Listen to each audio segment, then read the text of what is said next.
And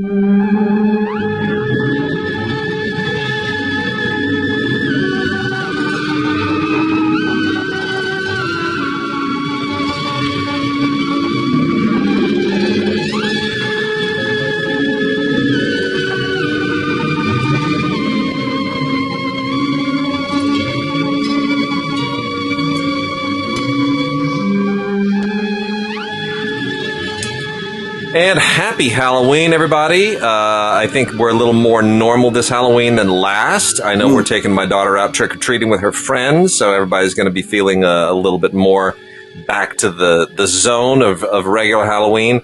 But, Tim, to call out the elephant in the room right up the top, all the talk in the world and in the biz right now is the death of a cinematographer at the hands of Alec Baldwin on his little low-budget Western in New Mexico, Rust.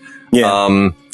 You and I have both worked on films with armorers and guns, and you know, all these details keep coming out, but we have not talked about this. Your thoughts on that whole fiasco, knowing what we know and not knowing what we don't know. Your thoughts? Well, and we have, and you know, our good buddy who we always talk about on the show, Sherman Augustus, has been involved in a number of major productions. He and I have talked about this, you know, that requires guns and of all sorts. Sherman's always playing sheriffs and cops and army guys and that. So he has been engaged in this business for a long time, and me and you too. And of course, you and I as journalists, we go back to the days of at least the Brandon Lee event. Yeah, sure. You know, we were working journalists in the business when that happened, and in all of the news around that and how it happened and everything that, and even before, you know, I actually remember the Eric Van Hexum thing back about 1984, I think it was you know, before that's right in the business, but I remember. Yeah. And those are the big two that people talk about, and then we get to this. You know, so over the course of some 30 odd years, those two and this. And I don't know whether that is a good record. It seems like but in certain ways, it speaks to that perhaps we've been lucky for the last 30 years, because in fact, it seems like an event like this might have happened at any given moment over the last 30 years, and we've only been lucky that the forces that we thought were in play, the rules and whatnot, to make sure that Brandon Lee never happened again. It seems that was all just a delusion, that we've been kidding ourselves, and that those rules haven't really been working at all, and we've just been lucky. That's what it feels like at the moment. So here's where I come down on it. This has never happened in an Asian movie. This has never happened in a European movie. Now, granted, we make a lot of movies. This has never happened in an Indian movie. They make a lot of movies, a lot of action movies with a lot of guns in India too. This doesn't happen there. It simply doesn't. It never should have happened. It certainly shouldn't have happened once, twice, certainly not 3 times. And there are egregious mistakes that happen in each of these situations. And, you know, we're going to find out more where those mistakes were. But I think part of what's going on here, I mean, I think, you know, with our little short Refugee from last year, you know, there were like 2 gunshots in that thing off camera, right? And those still had to have an armor and plexiglass, and you know, everybody had to, like, it was treated very professionally. The armorer handles the gun, demonstrates that it's empty to everybody, then puts it in the hand of the actor who has seen that it is empty, the AD who has seen that it is empty, or that it's properly loaded, and then the scene is executed with protection, with distance, with plexiglass, and then the armorer retrieves the weapon and stores it away from everyone else. I mean, there's a real process here. We're finding out that process was not respected on this production, but the question then is why? Because it wasn't respected in the other 2 cases too. And I think it comes down ultimately to, I mean, look, John Woo, consider how many rounds have been fired on John Woo movies and not a single person has ever been injured. And that's a Hong Kong business, right? I mean, Jackie Chan practically killed himself doing stunts, 20 times. John Woo in this business, which is not known for its safety protocols, when he made all of his Hong Kong movies, they're firing guns left and right, bullets being blown apart by the thousands, and no one ever suffered an accident like this. It ultimately does come down to negligence and laziness, and I think it's a certain kind of negligence. And it's I try to wrap my head around why would it happen again and again and again, even if it's only 3 times. It's still 3 times it shouldn't have happened. And all I can come up with is that we have a different mindset in independent filmmaking and independent television making here, which is that we are supremely concerned with cutting costs. Everywhere else, yeah, they're concerned with not wasting money. But, if the French, for example, were really concerned with cutting costs, they wouldn't restrict crews to 8-hour workdays. French crews only work for 8 hours. They work 9 to 5, and they, stick a dinner and a lunch break in there. So it winds up being about 10 hours. And then they go home and get a good night's sleep. They get and have gotten for decades what IATSE is fighting for and was almost on the verge of going on strike for and is about to. So there is a bottom line mentality at the expense of safety, at the expense of quality. And I think the financial pressures on this business are so extreme now, especially coming from companies like Netflix, that I think we need to really, really reevaluate our risk tolerance. And the entire business has to be willing to tolerate a lot more financial risk and a lot less human risk. And that's where I come down on it. And here's what we're talking about here. We're talking about money, right? Yep. So what is required is the proper budgeting of films in the first place, which used to happen, whether it was studio films or, smaller films or whatever, the proper budgeting of films in the first place. A film, when budgeted properly, given all of the requirements of the industry, of the making of the film itself, the cost and how much talent in every department is required, is a thing that you can very easily budget. It's not hard to budget a film. No. You simply just have to apply all of the right, and then you come up with a number. And that number is what it will cost to make this movie. And then what you don't get to do is decide, well, we're going to need to save $3 million. So we can't make it for that. No. That is what it costs to make this movie. It didn't cost $17 million. It costs $20 million. If you make it for $17 million, you're going to shoot somebody. Or something else, or people will have to work 18-hour days, because we have to make it in less days than it will actually, and all the sort of things that happen, that really make making movies, not fun at the least end of it. Making movies used to be so much fun. Now I hear horror stories, particularly from independent filmmakers, and about how just hard it is to make movies. Now, how they work these 20-hour shifts and we're ready to go on strike. That didn't used to be what people talked about when they talked about making movies back in the day, as it were. People love making movies, man. And you made money making movies. Everybody did. At least you make $1,200 a day working on Porsche commercials in the 90s. But it's gotten to a point where it's not just about making money. It's about making exponential amounts of money. You've got to, look, all of the independent divisions, when they were cut loose, and there was kind of, a 2-year bloodbath back in about 2005, 2006, when they were all killed. Fine Line and New Line and Warner Independent and Picture House and Paramount Classics and Miramax. They were sort of all cast off except for Focus and Fox Searchlight and Sony Classics. And every single one of those companies was profitable. Every single one of them was profitable. But they weren't profitable enough. And when you're a public corporation and you need to go into that quarterly earnings phone call with your investors and your institutional investors and, people who want to see, 5%, 6%, 7%, better than they're going to earn in a checking account or a savings account, on their billions, then they're like, why are you making these little movies? I get it. They're making money, but they're not making me money. Yeah. And those are the people that will read Disney the Riot Act, and they'll read, Warner the Riot Act, and that's why it's tough, and that's why these things happen. Yeah. Those people don't even like movies. Those people don't even like That's movies. so true.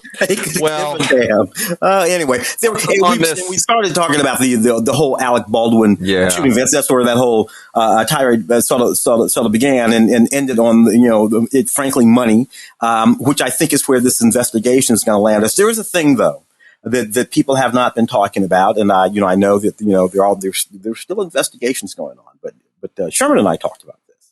And Sherman said, look, to be honest, he has never in all his years of making movies with guns pointed a gun at anybody on the set of a movie and pulled the trigger that wasn't the person that he was supposed to be shooting in the scene. And he's only ever done it while he was in the scene.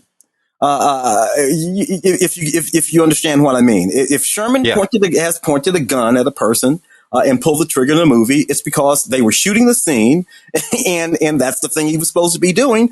And even then, he says, you never really point the gun at the person in the scene that you're shooting at anyway. You never do. The camera angles and all. It's just like a fight scene. The gun. You never actually point the gun at the person that you're shooting at. You point the gun's pointed 3 feet this way or 3 feet that way or above their head or at the dirt or whatever. So even in the scene, you're actually never pointing the gun at a person. Anyway, he just told me that and pointed that out. And I don't know. There you go. That's it. Well, it's an awful tragedy. It's just awful all around, and we'll see where it goes. We just have to wait it out and see where it goes. Yeah.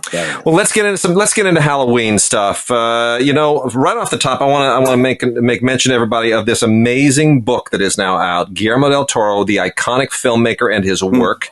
This is unofficial and unauthorized. They put that right on the book, but it comes in this amazing, cool sleeve, the slip cover. Tim, check this out. This is a beautiful hardcover book. This is beautiful. I can't wait to show this to you in person. It's really, really great. I mean, it's pretty much, a walkthrough of all of his films to date. But you get a lot of great behind the scenes anecdotes and stories, makeup effects, visual effects. It's really great. Does it make it up to? I just saw. I guess he's just a producer. He's an executive producer on Antlers, which is one that's out this week. And one of those Wendigo movies, does it go that deep? Where does it It kind of comes up. So it leaves off with his new film, Nightmare Alley. Oh, okay. It comes right up to Nightmare Alley, which has yet to be released. We've only seen trailers, but that's where it comes. It comes right up to Nightmare Alley. Wow. And it's wonderful. It talks about his inspirations, and you have concept art. It's just a really, really nice. I mean, you got to be a Del Toro fan to really want to have this, to give it to somebody.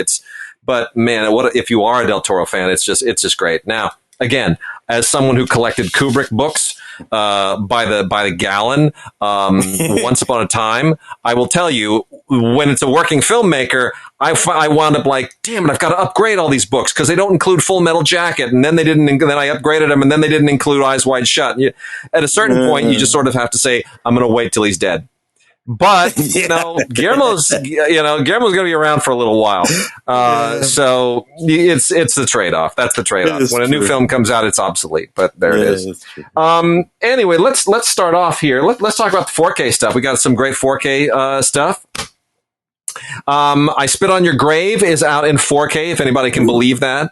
I know, it's right, like kind of the ultimate original feminist revenge film. It has been imitated and knocked off time and time again, never very effectively.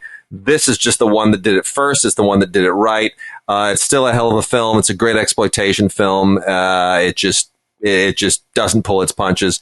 Has a terrific audio commentary with Joe Bob Briggs, and another audio commentary with Meyer Zarki, the director, and tons of other stuff. This is a 4K scan from the original camera negative, and it's pretty great. It's pretty great. So you're definitely going to want that for Halloween on 4K. We also have the original Universal Classic Monsters Icons of Horror Collection, Dracula, Frankenstein, the Invisible Man, and the Wolf Man. Yeah. All in 4K. Looking pretty good. I'll tell you, Frankenstein transfers really nicely. All that James People Whale. forget that Universal was Blumhouse before Blumhouse was. That's right. It sure was. The monsters came from Universal. Yeah. Which is fantastic. Yeah, I mean, it's I'll say this: the James Whale really nailed it. Frankenstein is still a good looking film. Some of the others date a little bit, but Frankenstein is just is rock solid. Scream, the original Wes Craven Scream, Miramax, that's now out on 4K through Paramount, which is licensed. They are now part owners. I think they own like 48% or 49% of the Miramax library. So we're going to start to see a lot of Miramax and Dimension films coming out from Paramount. Hopefully they do right by it. 4K Ultra HD of Scream. Tim, how do you feel like Scream ages today? Does it still hold up? The original actually is pretty solid. And that second one, Scream and Scream 2, is one of those, one of the few sets of films where the second one actually turned it up a notch. It did. It did. So I kind of think that's pretty good. I think they got what would it be? It wouldn't be a reboot. I guess it would be yet another sequel coming up here with Nev and Courtney Cox and next year. So, who would have thunk? We'll see how that goes. Well, this has the original 20 years later. There you go. 25 years. 25 years later. Oh my God. Crazy. This has the original commentary by Wes Craven and Kevin Williamson on it, which is pretty great. Plus featurette, behind the scenes, Q&A. Looks really good. I don't know if it looks 4K good, but it looks really good. Demons 1 and 2 from Synapse in a special limited 4K UHD edition. Gobs of extras here, like so much. If you're not a crazy fan of Demons and Demons 2, there's really no point. I am not a huge fan of Demons. I mean, these movies this was like Romero knockoff time, right? I mean, this is sort of early mid-level zombie stuff, kind of post Romero, but pre-current Walking Dead zombie stuff. I don't know, man. Were you a fan of these things? No, not really. That's the first one, like 1985, right? Something like that. Yeah, something like that. Yeah, and then there was a second one that was a little bit more American, and that was, I remember that being kind of fun. Like a year or two later, there's a whole bunch of them. But yeah, no, I mean, there's kitsch to it, but tons of extras, interviews, and featurettes and music videos. There's a ton of stuff here. Kind of it's 80s kitsch if you're into it. What about that Silence of the Lambs? What more could they have provided us on this classic 1991 film? Here's the thing with Silence of the Lambs, and there's been some controversy online, and I took a look just to see if I could discern the problem. First of all, the extras are all pretty much the same. Tim Lucas does this really good audio. This is from Kino Lorber. Tim Lucas does a really good audio commentary on here. A lot of stuff you've already seen before, featurettes and deleted scenes and outtakes, and these are things that have shown up in the past. I would not necessarily discard your Criterion DVD. Hang on to that, because that's still going to be a must own. But you can complement it with this. But here's the thing: this was criticized because some people said that the materials that they got from Studio Canal had an improperly the color space on the first reel or so for about the first 20 minutes was not correct. So there's something wrong with the color space in the first 20 minutes, and then everyone's skin tones change. Look, I looked at this thing on my beautiful Sony OLED television with me sitting like 2.5 feet away. I didn't really see it. So maybe there are some people out there with crazier, color space vision than I've got. I didn't really see it. But this is a thing online. A lot of people whining, a lot of people moaning, the Kino people kind of standing up for their transfer. Look, keep the DVD. Excuse me. But complement it with this. It's still, the movie still holds up. I mean, it's iconic. It's iconic. Yeah, and it's kind of about the movie, I mean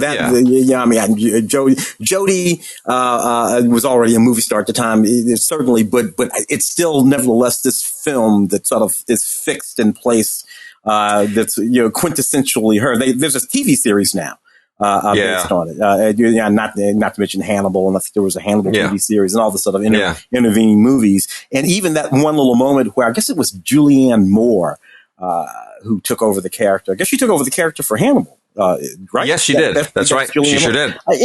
But no, when you think about that Clarice, you're either thinking about that book, if you read that book at the time, like I did, and then Jodie Foster. And so, we talk about Clarice, it's Jodie Foster that comes to mind. We talk about Hannibal Lecter because, those characters preceded them. Well, at least Hannibal Lecter preceded them in the book. In Michael Moore's mind, Dragon something. Brian Cox played it. But no, it was that tall guy. Was that tall guy? But Brian Cox played it. Brian Cox played the part in the first one. So there you go. So M. Night Shyamalan made Old. That's also on 4K HD with the Movies Anywhere code on it, and a few extras. But here you go. So a family goes for a vacation on this beach, and then suddenly they find out that they are aging faster than naturally possible on this beach. Fortunately, in the end, Dr. McCoy comes up with a solution, and they all age back to normal again. So wouldn't that have been great? That would have been great. That would have been excellent if that had happened. Oh my gosh! I still remember. Was it Nurse Chapel who's like getting all old, and she looks at a mirror and she goes, "What a stupid place to put a mirror." And I remember watching that as a kid, thinking, yeah, why is there a mirror in sick bay? Like right there. Anyway. So what do we think about Old? Shyamalan and his weird movies. Well, look, I'll give it this. M. Night has always developed intriguing sort of notions and ideas for films. Obviously we go way back. Sixth and all that kind of stuff. But a lot of them, great notions, ideas. Very, very seldom has he stuck the landing. With any of them. Indeed, if to my mind, he only sticks the landing twice. The Sixth Sense and Unbreakable. I agree with you. Those are the only two. I agree with you. And everything else is like, hey man, this is an interesting idea. And then you're like, okay. you didn't know how to end the movie, did you? Didn't know how to end the movie. So this one is another one of those. Yeah, intriguing idea. Okay, you didn't know how to end the movie. He'll stick it again one of these days, man. He'll stick it again one of these days. I'm still hopeful. Yeah. So KidVid, we got some KidVid stuff here, and then we'll get into some other stuff. Are You Afraid of the Dark? Curse of the Shadows from Nickelodeon. Yeah, pretty much the same. It's a new story for the Midnight Society and doing what they do. Basically, these are kids, and they're kind of like Kolchak kids or whatever. But there's 6 episodes here of this series, and it's fine. Kids will enjoy it. It won't scare them too much. Probably good Halloween watching. Scooby-Doo meets Courage the Cowardly Dog, straight out of nowhere. You know what? This is dumb. This is new Scooby-Doo, which is it's not good like old Scooby-Doo. I don't know what this weird Ren and Stimpy freaking Courage dog is, but it doesn't belong in my Scooby-Doo. New fans who aren't addicted to the original Scooby-Doo probably enjoy it, but whatever. That's not my Scooby-Doo. The Wiggles, for really young kids, Halloween party. This won't scare anybody. It only scares me because it's just, I'm so beyond all this really remedial stuff. I'm glad my daughter has outgrown all this. Look, it's the Wiggles doing a Halloween thing. I don't know what else I can say about it. Night of the Animated Dead is a Night of the Living Dead adaptation that is done in an animated style. It's kind of pseudo-anime-ish, I guess. Movies Anywhere code on here. You can add it to your digital locker. Does it work? I don't know. I don't know that there was a reason to do Night of the Living Dead animated. I'm not quite sure who the audience is. I'm watching it and I'm thinking I'd kind of rather watch the original Night of the Living Dead. Yeah. So I don't know. I don't know whose idea that was. Here's what I think. If we're talking about animated and KidVid stuff, this is a great one actually for Halloween. Is part 2 of Batman: The Long Halloween. Ooh. Which is really great.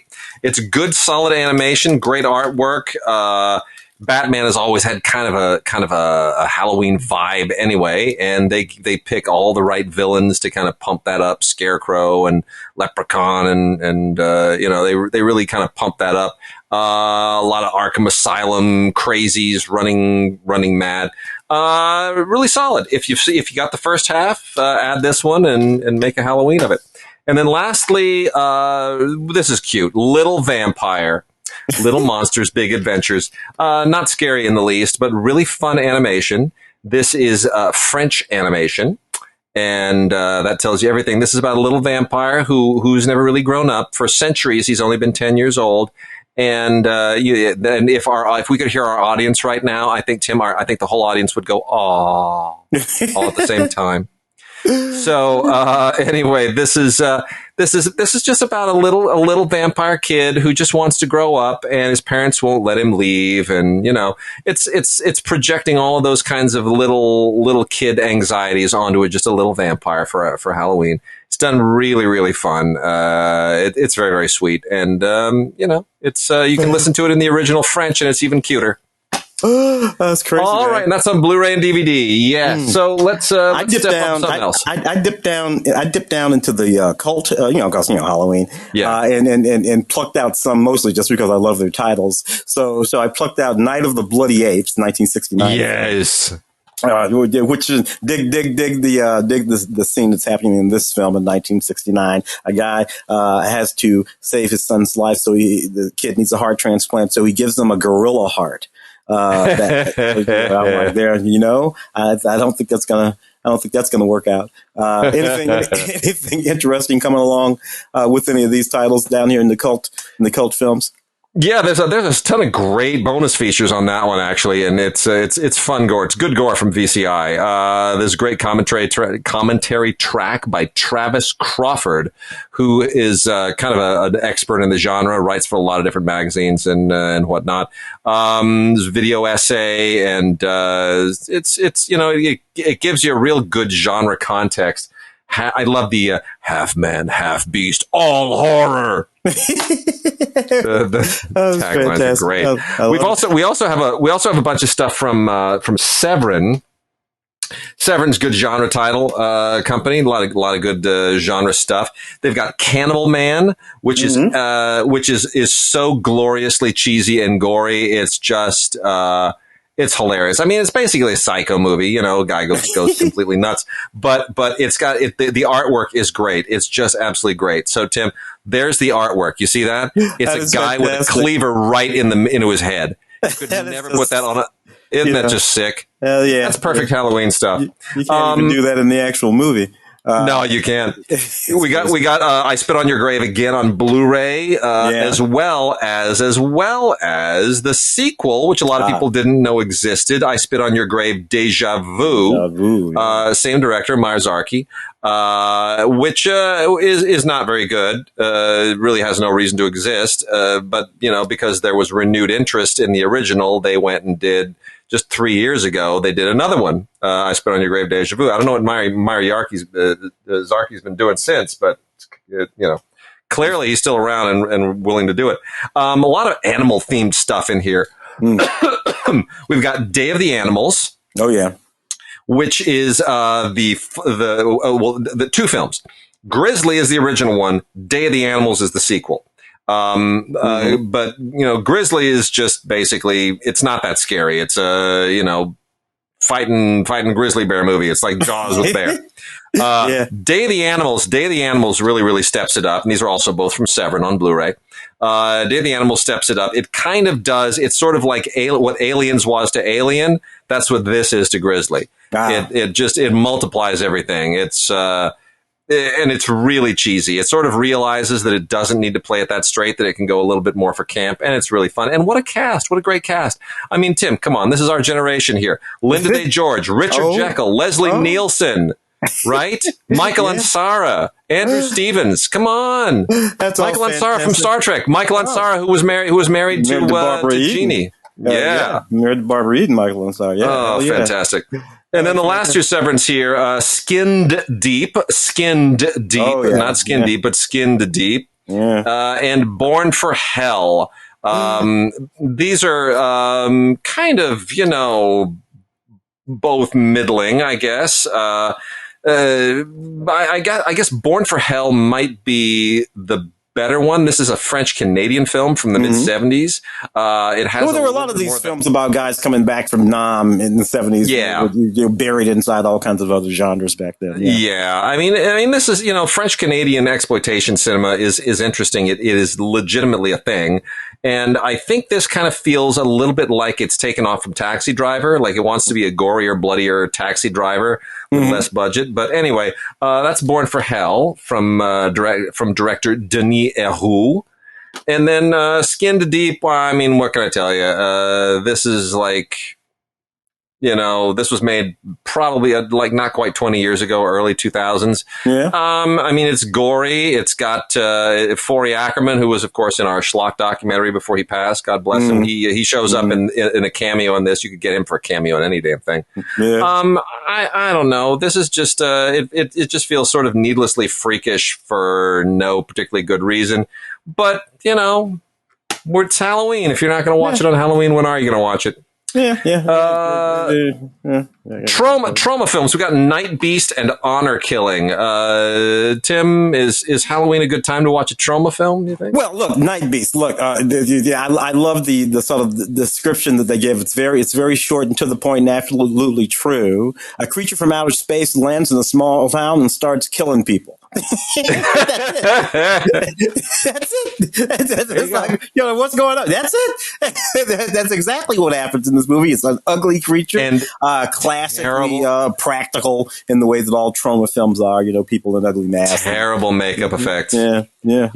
Honor Killing, of course, it has no qualms about being. It's so funny. The little taglines that they put on these things. For example, there's one on the back of the box. It says the first Grindhouse movie for feminists. Like that, like only Lloyd Kaufman would do something like that. It's just it's not even true. We already talked about that. It's I Spit on Your Grave. That's the first Grindhouse movie. But except and the woman, I believe the woman who stars in this is also the one who made it. Mercedes the Muse is how she goes by her name.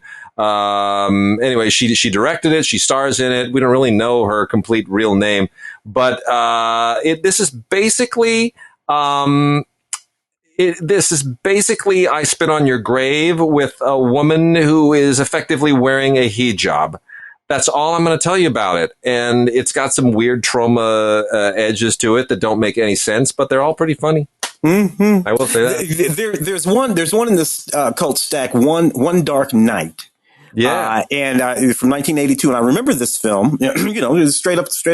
And so, it's one of these films where a young girl must spend the night in a mausoleum. But the young woman is Meg Tilly.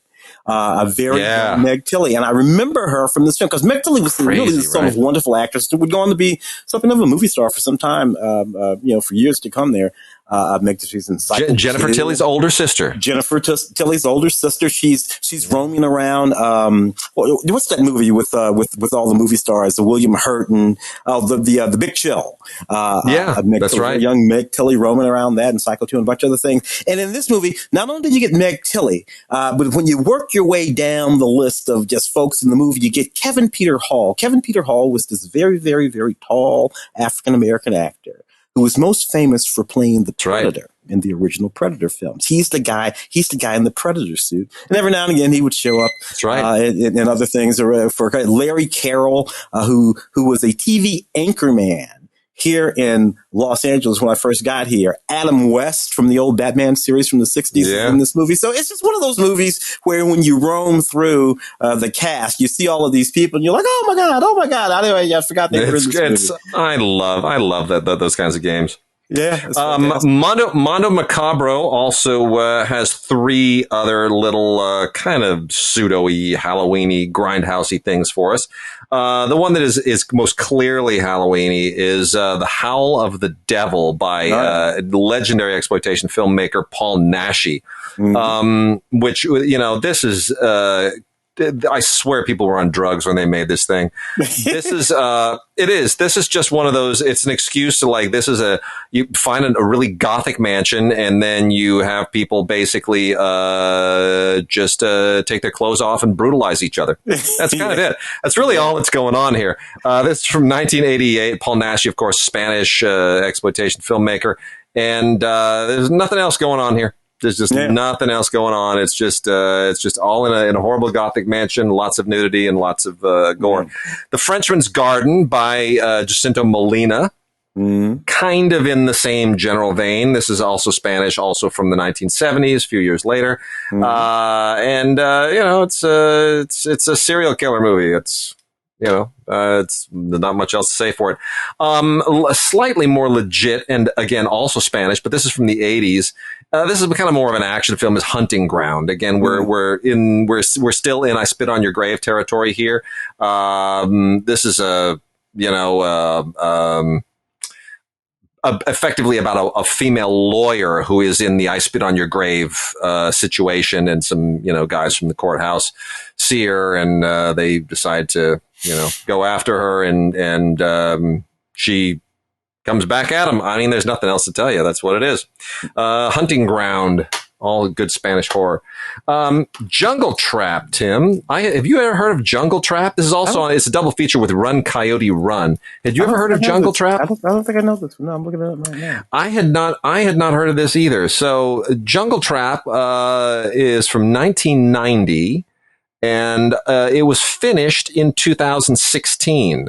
Oh, okay. So interesting. This is one of those movies that basically sat around for decades before it was actually completed, and it's kind of interesting in that sense. It was it's sort of surreal horror. It's like it doesn't make a lot of sense, but it's very stylishly made for very, very little money. And it's a ghost movie. And for whatever reason, it was just left sitting there. And then they finished it about 5 years ago. And so it's this weird kind of anachronism. It's a movie that has sort of a modern sensibility in the way it's put together, but the synth score and the gore and the surreality of it really feels still very much of that Charles Band moment. Remember all those old Charles Band movies from the early 90s? It kind of has that vibe. So anyway, and then it also includes a movie from 1987 called Run Coyote Run, which was another kind of lost project from the same filmmaking duo, Renee Harmon and James Bryan. Not terribly interesting. It's kind of crazy. It's got, nothing really makes sense. It's like cops and cult people, and it's a little bit crazy. The last two here, Vinegar Syndrome films. Didn't watch much of these, but they are generally highly regarded as cult films. Rush Week and Last Gasp. Rush Week is, it's one of those. Man, the title tells you it's one of those sorority fraternity deals that kind of in the slasher vein of the 80s movies that are all about sororities and fraternities and misbehaving teenagers and college students. It's of the type. Doesn't really transcend it. And Last Gasp has some very, very cool stuff in it. Some very, very high style to it. Higher. It's a little above, a few grades above what it normally would be, and a lot of that's part of having some good actors in it. Robert Patrick, before he did Terminator 2, is in it, and some good production value for a low budget film like this. So it all that's got kind of a Native American ghost angle to it, a little bit like Poltergeist. So there you go. Interesting. What shall we do? Some of these arrows. Let's jump into the arrow titles here.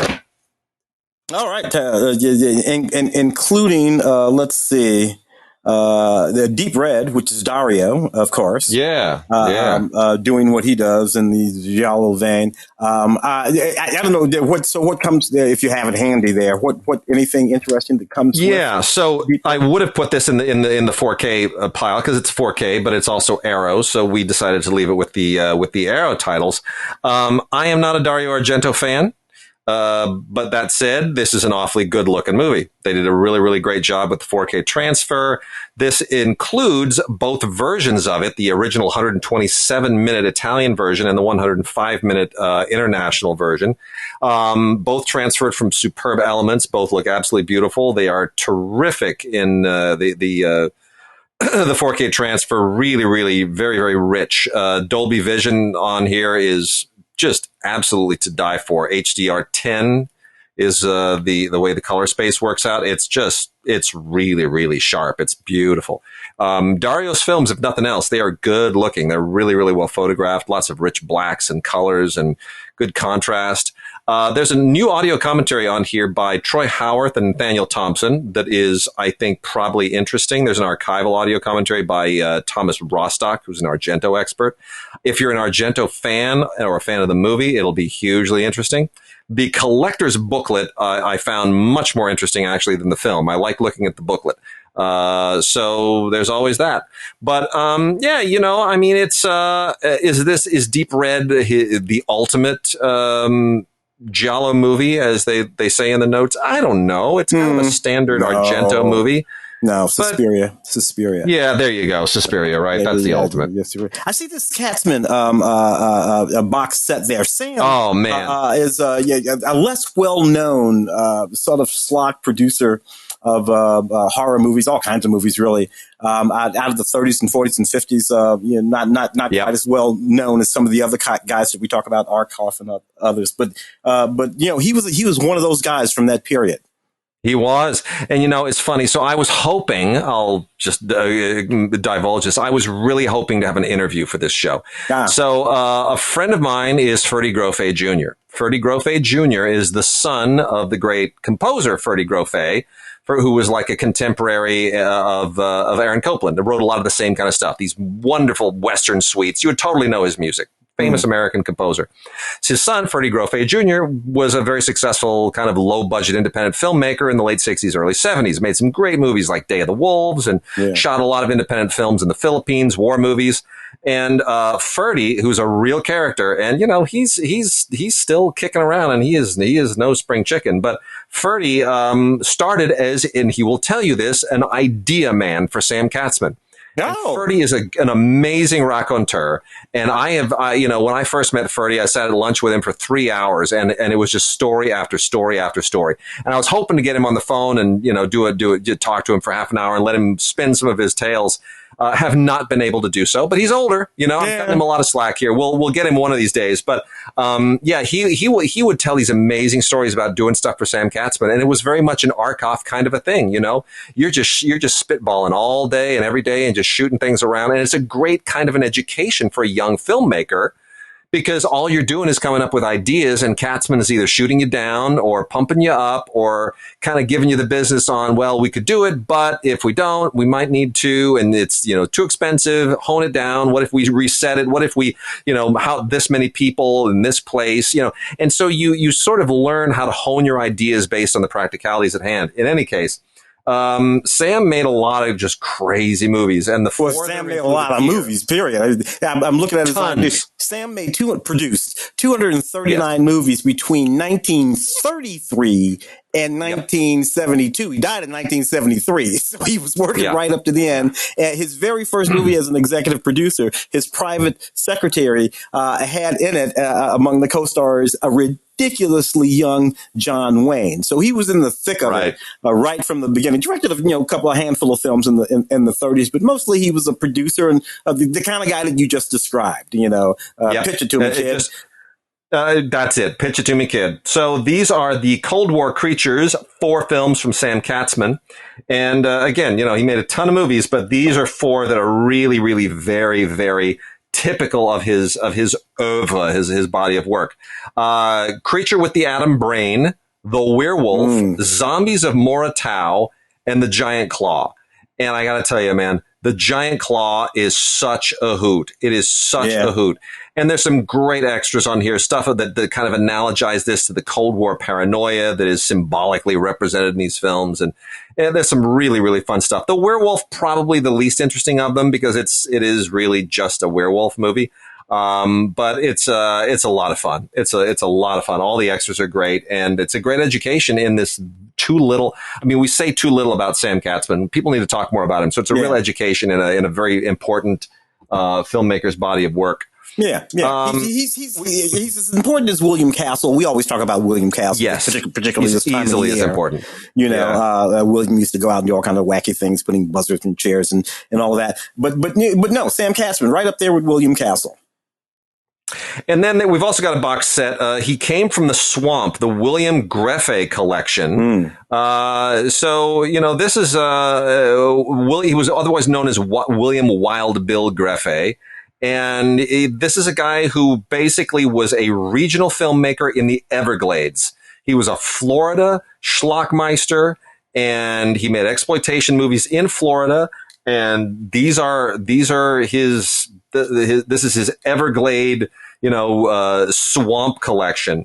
And, it's pretty crazy. I'll tell you, it's pretty crazy. There's 7 feature films and a documentary here.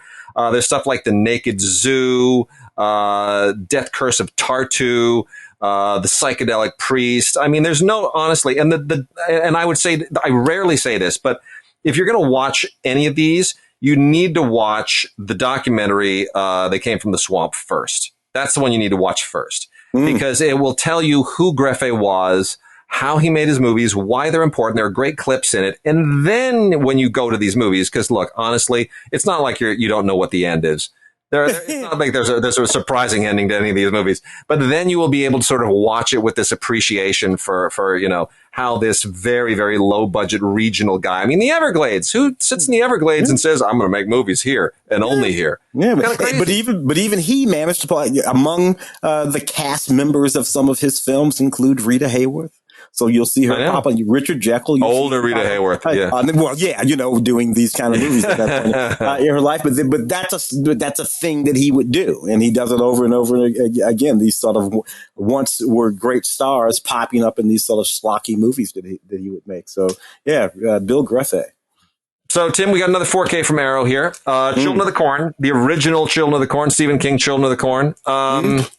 Boy, I remember this movie was so divisive when it came out. You know, well, Peter Horton and a ridiculously young Linda Hamilton. Right. That's the one we're talking about from, what was it, about 84 or something like that? Well, gosh, yeah, something like that, right? I wonder if it was Linda Hamilton. If it's 84, that's also Terminator. So I wonder which one we got first. I wonder which one actually hit screens first. Terminator or this did. I think this did. I think this beats it by about a year, something like that. I mean, it's a hell of a transfer. It really is. I mean, the movie didn't look this good when it was projected, and I saw it projected at the time and hated it, really hated it. But I know people who loved the book and didn't like the movie. Yeah. And, you know, gobs of extras here. I mean, it's just loaded with extras. It's like Criterion level stuff. There's, you know, interviews and audio commentaries galore. And there's even Stephen King being interviewed by Donald Borchers, the producer. I mean, there's hordes of stuff here. But again, it comes down to the movie. And it looks so good, but I watch it and I still think that this is just, it doesn't work. Did you read the book? Because I know, you know, it was big in your house. So is the book, I mean, how does the movie compare to the book? The movie still doesn't work for me. Not much at all, really. But that was, again, Bridget read every single one of the, I should buy her all the hardbacks, of all of those books. And that was one of the ones that she said, you know, it just has nothing whatsoever to do with the book. Kind of in the way, really, if you watch The Shining, the movie, the original Shining, because it is the original. Kubrick's is the original adaptation of the book. Yeah. Not even close. But of course, the X number of years later, Stephen King would redo that and direct himself, and he was very close to his own book, but it made for a terrible movie. The version of The Shining that hewed closely to the book. So there you go. It's just one of those kind of things. But yeah, Children of the Corn. I remember this movie because of Linda Hamilton, but that's really what I remember about the movie. And then we got just 4 others real quickly, which I have not given a lot of attention to. Just glanced at them a little bit. They all look relatively interesting for their kind of genre credentials. A Ghost Waits. These are the last 4 from Arrow. A Ghost Waits, which seems to be kind of a pretty fun, traditional haunted house story with some kind of funny edges to it.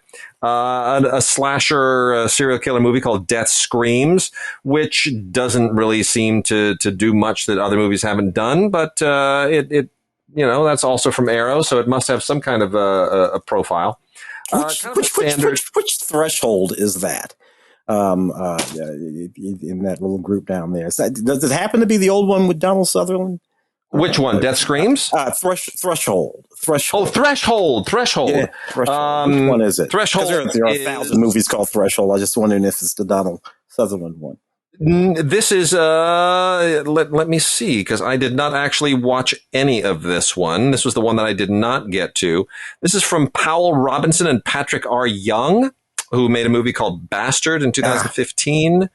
Does that ring a bell? No, not the one I was thinking of. The Threshold I was thinking of is just 1980 whatever. Yeah, film. And Donald Sutherland is in it, and Jeff Goldblum, and Michael Lerner, and all these old actors, John Marlon. Well, and I thought it might be that, but it sounds like a different film. Oh, well, no, this apparently is shot on this is a newer film shot on iPhones. It's shot in like in 12 days on iPhones with like 3 people. That's what it's supposed to, it's like a thriller, which it sounds interesting, but I saw the like shot on iPhones thing and I was like, I can't prioritize that. Just can't go there. And then, let's see, Death Screams, pretty standard issue, slasher movie. And then the last one, Brotherhood of Satan, which, I watched for about 15, 20 minutes. And it's fine. It's, small rural town, Satanists, scary children, all the usual stuff. It's kind of, it's somewhere kind of between Rosemary's Baby and, what are the movies about this, the creepy, kids? The Children of the Corn? Oh, no, not Children of the Corn. I was thinking of the creepy Village of the Damned. Village of the Damned. Yeah, it's kind of like somewhere between that. Anyway, it's one of those movies. It's not great, but but again, it's one of those. Strother Martin, 1970. Strother Martin. You can't. I mean, L.Q. Jones. All these sort of faces that we grew up watching way back in the day. They're fantastic. I love all that stuff, man. Let me rock through some of these newer titles. Again, I cannot vouch for most of these because did not have the time to watch each and every single one of them all the way through. But there's a lot of stuff here that looks like it probably has some good scares for you. I will comment as I hit the ones that I was able to vouch for a little bit. We've got one here. This is called The Night. This is from IFC Midnight. And this is a Farsi horror film, a Farsi language horror film, if you can believe it, which is that alone is kind of cool. Director Karush Ari got like he's an Iranian filmmaker, and somehow he made this here and was able to get it released in Iran, where movies like this are taboo in the first place. I mean, it's not a great horror film, but I think the fact that it's in Farsi and that it has these kind of international credentials certainly make it more interesting than you would expect. So it's called The Night.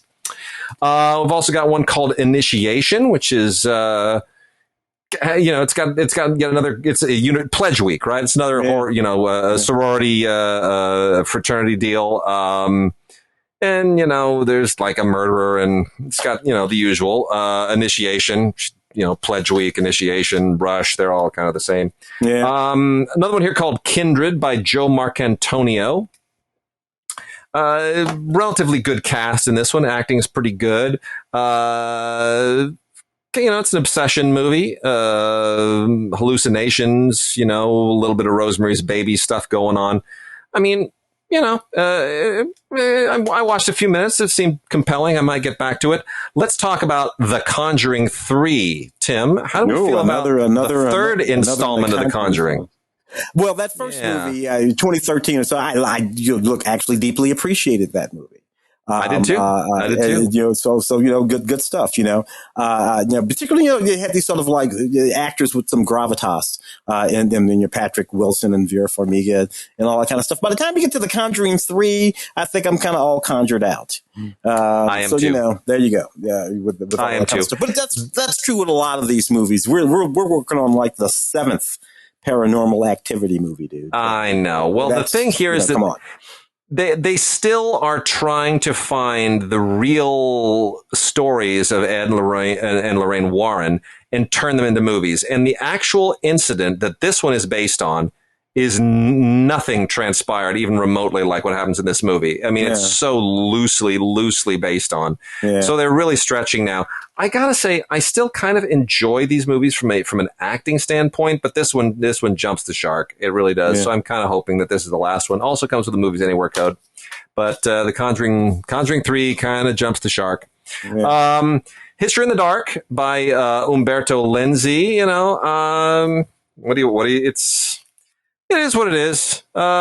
It's a hitchhiker and one of those movies. It's from Vinegar Syndrome. It's a little bit of an American exploitation film, a little bit of giallo because the director is a giallo director. It plays off of hitchhiking anxiety in the 70s. Kind of dated, not that great, but few jumps. Let's see. A Shudder original, Fried Berry. This is by Ryan Kruger. This is a little bit like this is an alien movie with a lot of really nasty edges to it, alien abduction and all kinds of really ugly gore stuff going on. I guess it seems like it's more shock than anything. I got that sense. I just watching a few minutes of it. I was like, okay, it's just trying to shock the hell out of me. You know what's really good is The Awakening. Did you see The Awakening? Yeah, this is legit. This is legit. Nick Murphy. It's kind of set around. It's set during World War I, right after World War I, when ghosts and just that sense of loss was everywhere. And it's really, really sort of it kind of felt like The Others. You remember that film, The Others? Totally. Absolutely. It lives right in that space. Rebecca Hall, Imelda Stein, really, really good actors, Dominic West. So that was a pretty good movie.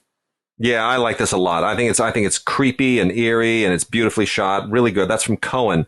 And we've done work for Cohen, but they keep picking up some really good stuff. This new Escape Room, I didn't like the first Escape Room. I like this one even less. And I watched this one all the way through. Just because I like the actors and I'm really, really pulling for them. But man, I don't know, man. Taylor Russell, I just love her to death. I think she's the greatest thing ever.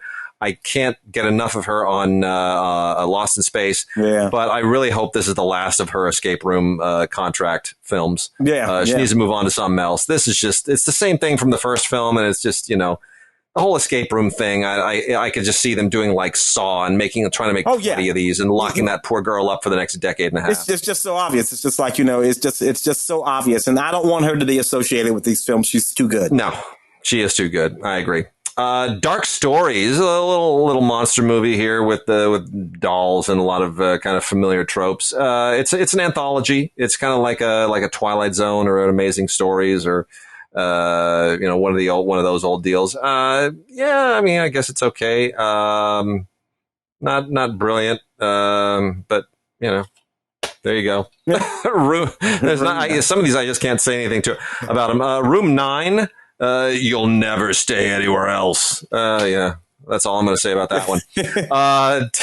10 minutes to midnight is more just kind of phantasmagorical gore and craziness. It's about a punk rock disc jockey who is bitten by a bat at work, and that winds up kind of turning her whole radio station life into it gets weird. Leave it at that.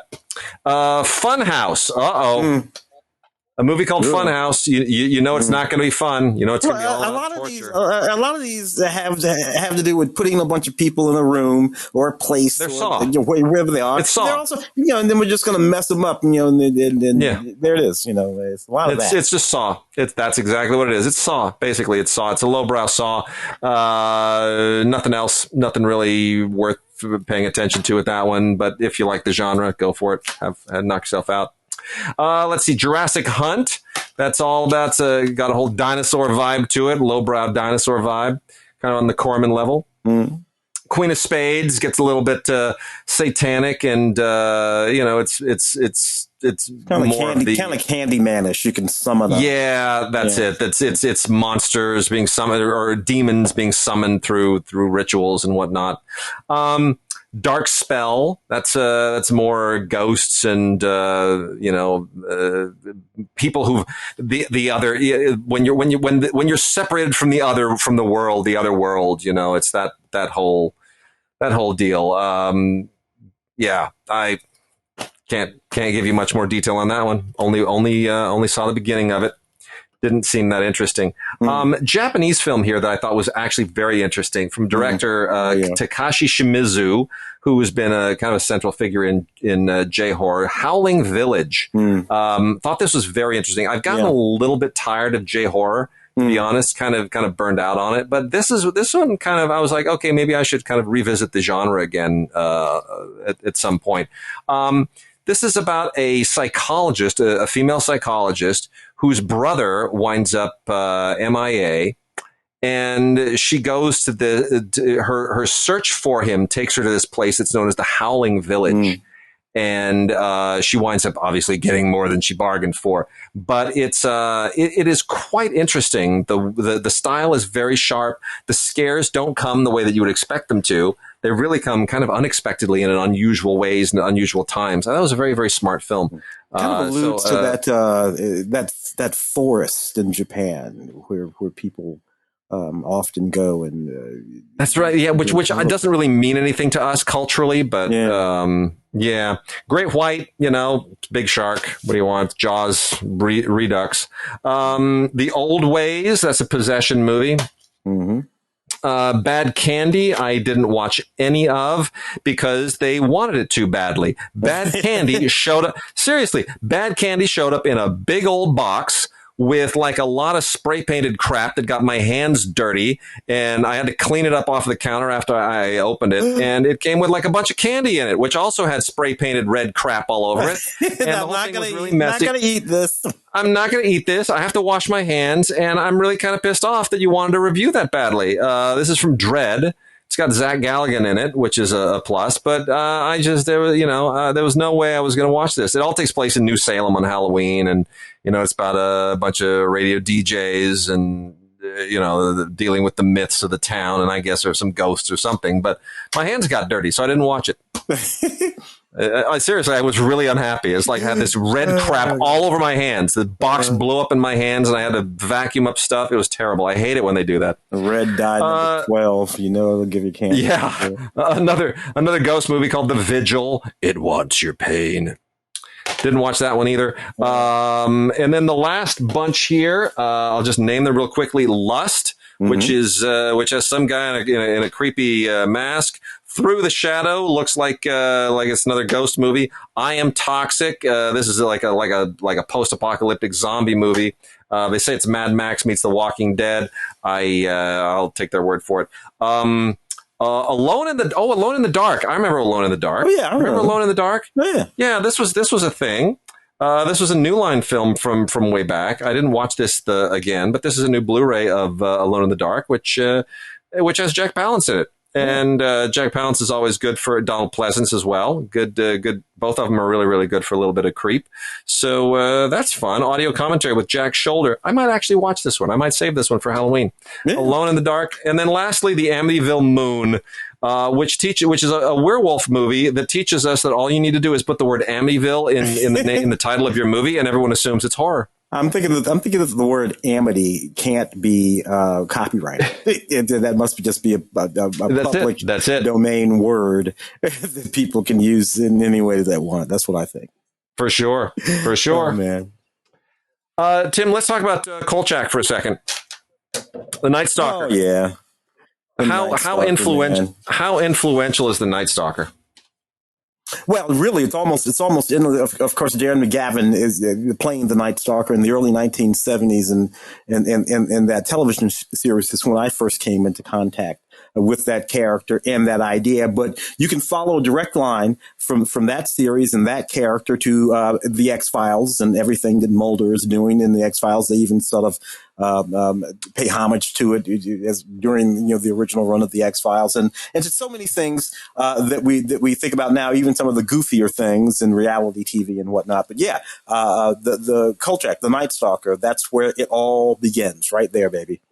This show ran for like half a season. Yeah. I mean, there are hardly any episodes, and yet it is so influential. Like Tim said, can we credit Kolchak with Ghostbusters?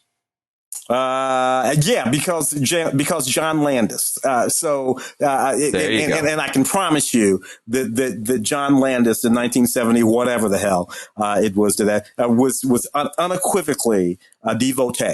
So yeah, I think you can. I think you absolutely can. You can find that straight line. It's shaped differently, but the notion that there are things out there in the nether realms and the other dimensions, and there that are doing stuff, and somebody has to go and hunt them out and seek them out and reveal that they exist, but nobody can see them. But there you go. Well, gobs of extras on this, 20 episodes, interviews galore. Dana Gould, who's a good friend of our friend Ray, great stand-up comic. He's interviewed here. There are, excuse me, 21 audio commentaries on 20 episodes. And, they are, a lot of them are really, really good. It's kind of amazing. All the guest stars that popped up on those 20 episodes, too. Man. I mean, Jim Backus, Phil Silvers, Scatman Crothers, Tom Skerritt, for crying out loud. Yeah. William Smith, that was doing everything back then. Dick Van Patten, Antonio Fargas, who was doing Starsky and Hutch right about the same time. Yeah. Jamie Farr, who was doing MASH right about the same time. Really amazing. A lot of really, really great guest stars. The Stand, as long as we're back on Stephen King. So The Stand is out now, both. Well, that's what's interesting. So we have a Blu-ray of the new Stand. Okay. With Whoopi and everybody else. And then we have a double definitive 2-series collection on Blu-ray that includes both versions, both Stands. Oh, wow. So I have only a vague recollection of the original Gary Sinise job. And then I watched only a little bit of the new one, which just wasn't doing anything for me. I know people love the freaking Stand. I know they just go nuts for it. Not my vibe, but I'm going to ask you, as you were married to the all-time Stephen King expert, where do we stand on both Stands? It took Bridget 10 years to get me to read that book. That book is very long, 1,100 pages. I know. And I read that book, and you get to the end of that book, and a thing happens at the end of that book that made me so angry. And because I was really sort of wrapped up in what was going on in the book. And then the book ends, and like a lot of Stephen King, sometimes they end in just the most infuriating ways. And then here comes these movies.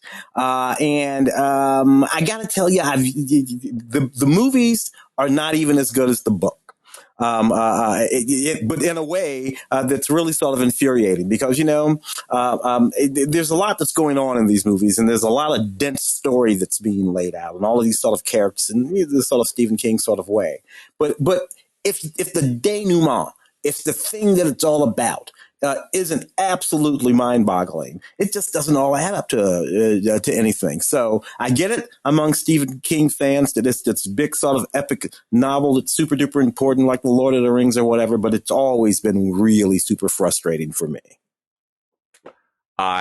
That's the final word for me. Man. Elvira's Haunted Hills is an Elvira movie from 2002.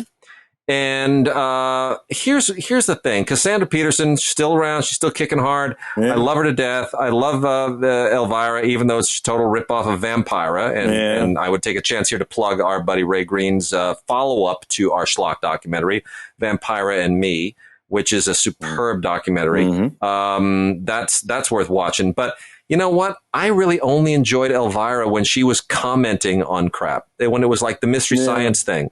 When we'd come out of the movie and she would just make fun of it and show some clips, and then we get back into the crappy movie. I don't think she holds down a movie on her own very well. No, don't need 80 minutes of Elvira, even in that little outfit with the, no. It needs you being quirky and snappy, and then we go back to the movie. Yeah.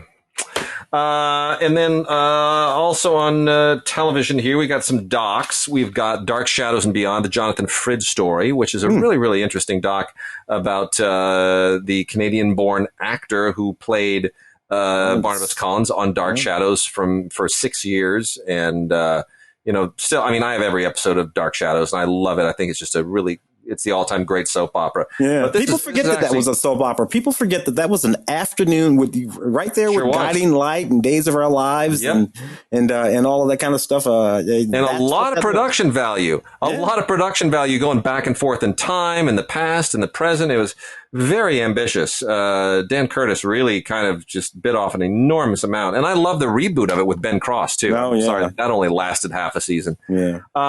That's actually very, very good. A great addition to your Dark Shadows collection. Then we also have the Monster collection, the Frankenstein complex, and 12 hours of amazing bonus material on this thing. This is effectively two different documentaries in one. It's Phil Tippett, Mad Dreams and Monsters, and the Frankenstein complex.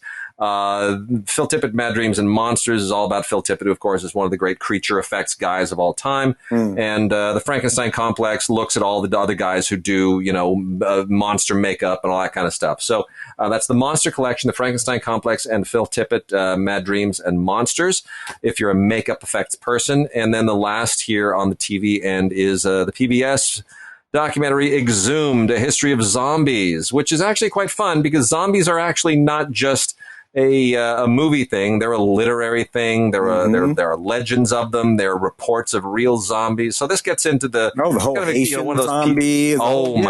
Yes. Yeah. Very interesting. Very interesting.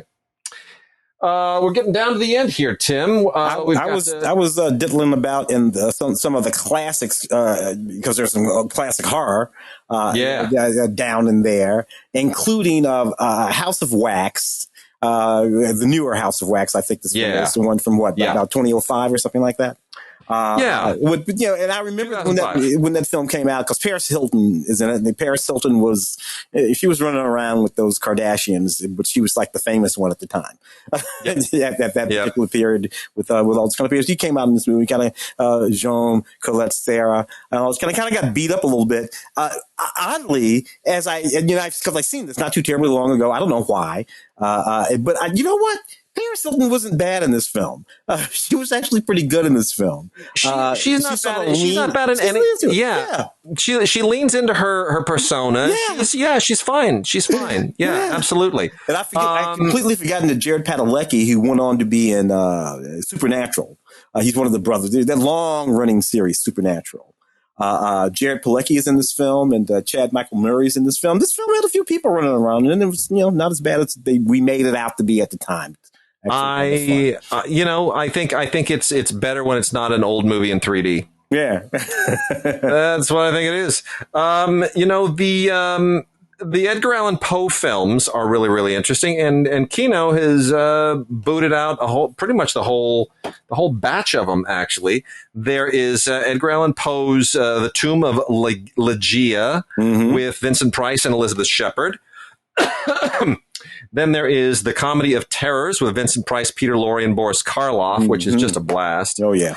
And then my favorite of them, which is the cheesiest one, The Raven, also with Vincent Price, Peter Lorre, and Boris Karloff. And then lastly, Vincent Price and Diana Rigg in Theater of Blood. Oh, yeah. I'm so glad you brought that one on. Diana, Yeah. We lost her. So it's a lot of Edgar Allan Poe, a lot of Vincent Price. This is kind of a collection, these four sort of go together.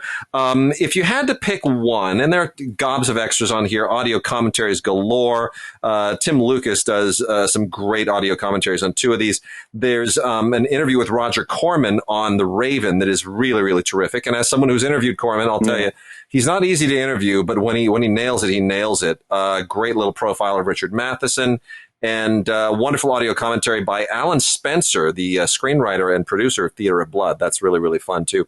And then the late Nick Redman and David Del Valle do commentary on that as well. Look, Vincent Price, this is a question. Tell me, do we mourn the fact that such a good actor got pigeonholed into this particular genre? Well, I guess not, because I actually like a lot of these films. When I met Vincent just before he passed away, he was in that Johnny Depp movie in 1990, Edward Scissorhands. Yeah, Edward Scissorhands, and then wherever I was working, you put me in. So I met Vincent just that moment, and he was this wonderful guy, and he didn't bemoan at all any of that. His career. He was so happy that he was able to sort of play all of those roles, and he got the people have sort of ways that they thought about that stuff, but he always played it straight. Vincent is never playing it as a ham. I particularly like Theater of Blood. It was sort of a early middle 70s kind of thing, and he's playing the Shakespearean actor. And it's sort of, it's just really, really, really sort of great. So, no, I don't think Vincent, bemoaned, the work that he did. I mean, even he even got to play that guy in what was the Michael Jackson music video way back in Thriller. He got to, and everything. That's being ingrained into the culture in a way that he would not have been had he just been this sort of straight, dramatic actor who was the guy that as he began his career. When he began his career, he was just a sort of straight dramatic actor. But no, we wouldn't be talking about Vincent Price the way we do if he had just stuck with that. I don't think so. So we got a few others from Kino. The Mad Doctor with Basil Rathbone is quite a lot of fun. This is not quite a horror film per se, but it's a psycho film. Basil Rathbone plays a guy who he's a doctor who basically marries and then murders his patients so that he can take their inheritance. And it's got some really creepy edges to it. Some great performances. It's a very unusual part for Basil Rathbone, but it's a good little 1940s genre piece. Yeah. We also have The Screaming Woman with Olivia de Havilland, and Joseph Cotton, which is, that's Olivia de Havilland in the 1970s. She's basically just trying to keep working, directed by Jack Smite.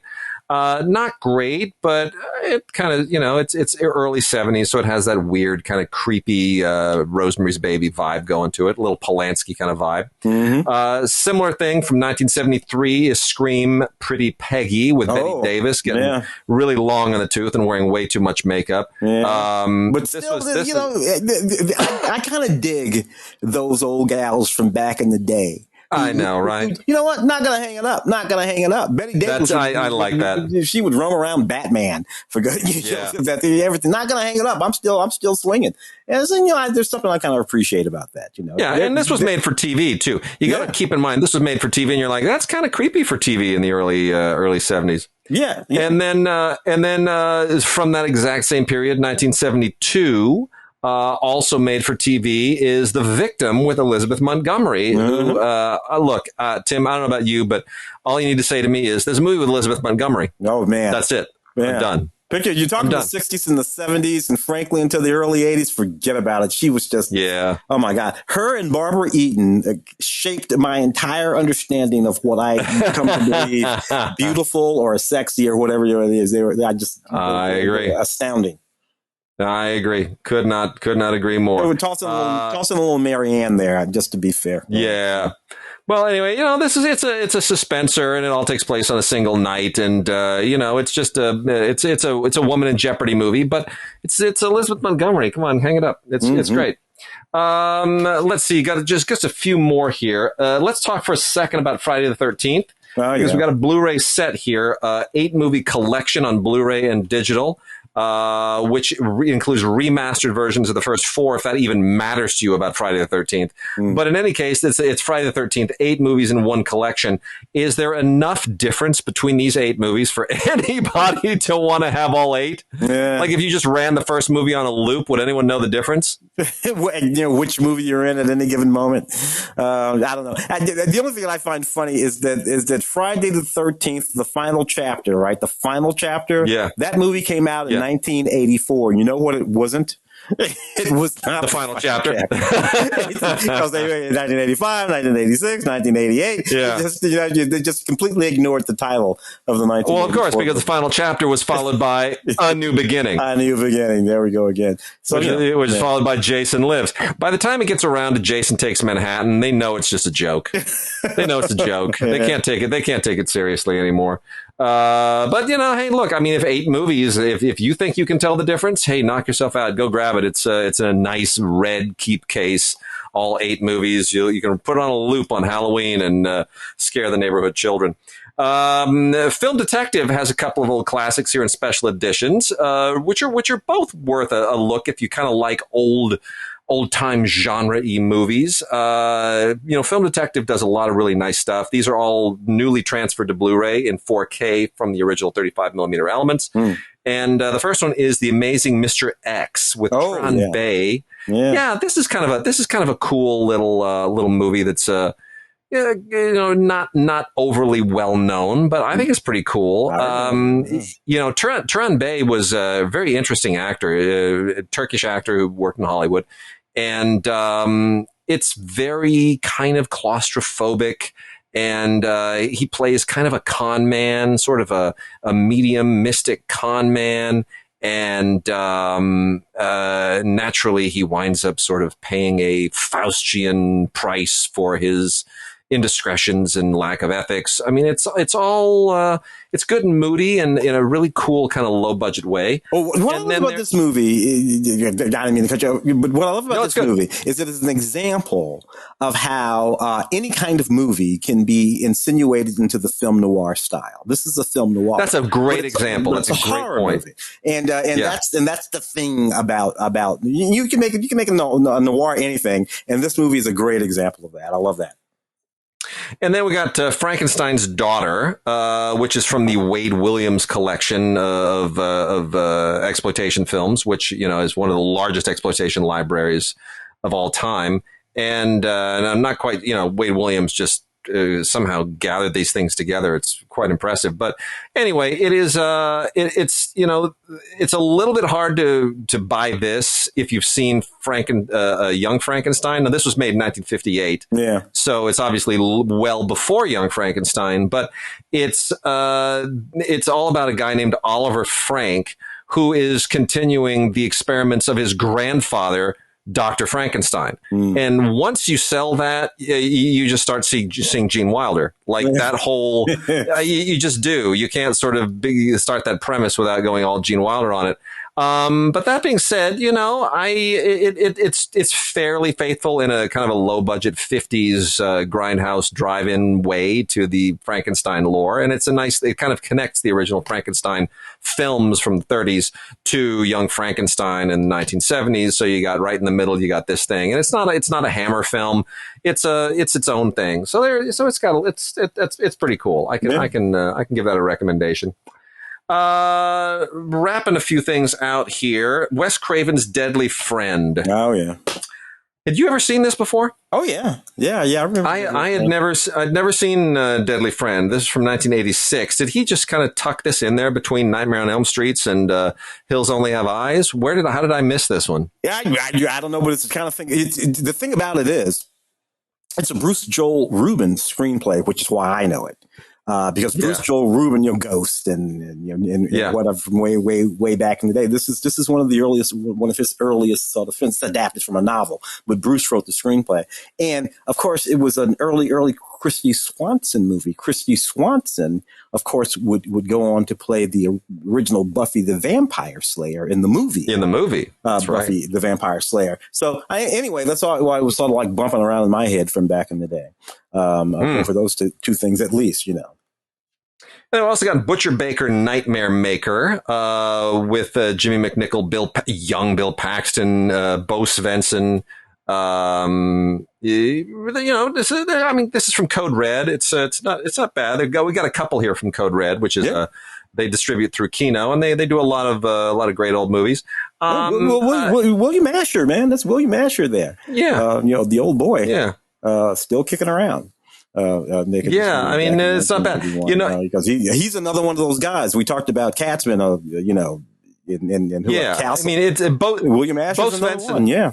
He's another one. Bo Svensson basically plays this incredibly bigoted police inspector he frames this basketball player, and it gets ugly. It gets ugly. Yeah, Jimmy McNichol. It gets ugly. Bill Paxton, again, just these movies. Bill Paxton is walking around, ridiculously young Bill Paxton walking around this movie. Just, I don't know. I just love that stuff. I used to see Bo Svensson every once in a while in the market. And it was always first of all, he's like 6'4", 6'5". He's huge. He's just big and tall and strong. And he's one of those guys who can do this. And I'll tell you who else did this. Apollo Creed. Carl Weathers. I'd see Carl Weathers doing this too. These guys would wear like yoga pants in public. and it's like, that's how you know you're a man. That's how you know you're a serious man. Because Carl Weathers, Bo Svensson, putting on like tight yoga pants. It's like you truly have got to have, first of all, no gut, and you have got to have. You've got to have the posterior and the hams to pull that off like a man. You got to look like a football player, right? You got to look like a football player wear those pants if you're going to wear that in public. Anyway, I would see Bo Svensson wearing that in the market. And I remember the first thing that would go through my head was always, "Hey, Ivan, did you see the sunrise?" That's the only thing that would ever go through my head. I love it. So that's a little Magnum PI reference there for people who know what I'm talking about. Oh, yeah. And then that's my Magnum right there, that guy. Oh, that's my Magnum. Trick or Treats, plural, with David Carradine, Steve Railsback, and Carrie Snodgrass. Mm-hmm. Also from Code Red. Whatever. This is like one of those crazy mental institution movies. It's kind of silly. It's a little bit campy, but I get it. It's Halloween. Knock yourself out. Have some fun with it. David Carradine didn't make anything serious after 1975.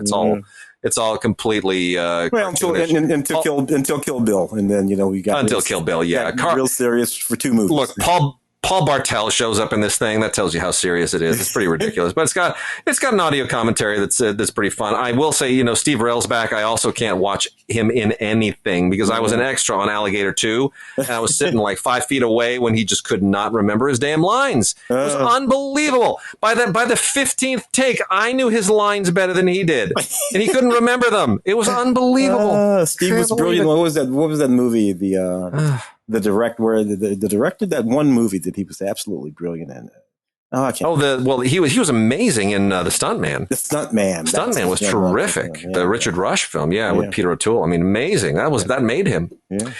The Watcher and the Skeleton Key with James Spader and Marissa Tomei and Keanu Reeves in The Watcher, all of them very young. Kate Hudson in The Skeleton Key. Neither of these movies is worth a damn, but the actors are fun, so maybe you'll have fun with them.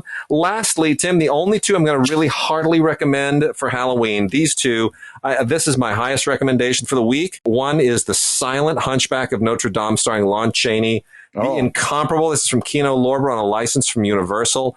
I just don't know that there are many better films ever. This is an amazing film. I still love it. It's absolutely amazing. And then we've got Christophe Gans' The Brotherhood of the Wolf. Great French film. Christophe Gans has never made a better film. And this is just absolutely great. It's not quite a Halloween-y movie. It's kind of more of a Raiders of the Lost Ark-y kind of adventure movie, but I still love it. It's got a monster in it. It's got martial arts. It's kind of like a Western set in 19th century France and, Napoleonic era France. It's really, really fun. I love this movie. I think Vincent Cassel is great in it. I think Mark Dacascos playing the this like Native American character who's taken over to France by his buddy Samuel Le Bihan, and he's like does this amazing martial arts stuff. I mean, this whole movie is just a lot of fun, and I just cannot recommend it highly enough. I think this is the one you got to check. I cannot believe this movie is 20 years old already. Nuts. I did the junket for this right? movie. It's already 20 years old. All right. Well, anyway, that's the one. Fantastic. That's the one I would watch. You're just gonna have a blast. It's a little bit Halloweeny, but it's not too Halloweeny, and it's really good. Brotherhood of the Wolf. All right, with that, Tim, have a great Halloween. Yes. As you say, it feels like things you're taking. What kind of trick or treating you guys doing? Local door to door? Are you going to an event? We haven't totally decided yet, to be honest. We're actually tonight, as of this recording, we're headed out to see the live performance of Nightmare Before Christmas with Danny Elfman and Paul Rubens and the whole gang. So Billie Eilish is doing one of the parts. So we're gonna go check that out at the Bank of California Stadium, and that's gonna be a whole lot of fun. Otherwise, for Halloween itself proper, my daughter wants to go trick or treating with her friends. She's never actually done that. She's only ever been chaperoned by us. So wherever her friends want to go, I guess that's where we're going, and we haven't decided yet. But we're going. Yeah, just don't stake it out and keep an eye on it. It's a community thing, right? Neighborhood. Yeah, it's neighborhood. But you guys actually live in that kind of there are a few places. There are like 3 or 4 places where people really do their houses up right. So we're gonna go to one of those. We just haven't figured out which one yet. All right, sounds great, David. Right. Sounds great. Give everybody a hug, and everybody out there, have fun with your Halloween goodies.